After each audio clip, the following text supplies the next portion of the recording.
Muhammadiyah tetapkan awal puasa Ramadan 1 Maret, Lebaran 30 Maret.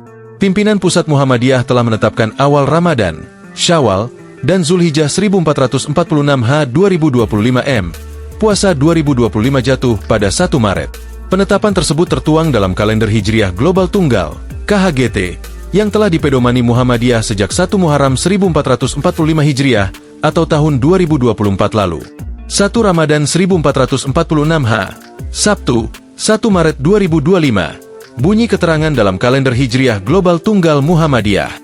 Muhammadiyah telah menetapkan ijtima terjadi pada Jumat, 28 Februari 2025 pukul 00:44:44 GMT. Kemudian awal imkan rukyat dunia terjadi pada Jumat, 28 Februari 2025 M pukul 14:42:47 GMT. Pada saat itu, tinggi bulan berada pada ketinggian 07:02:18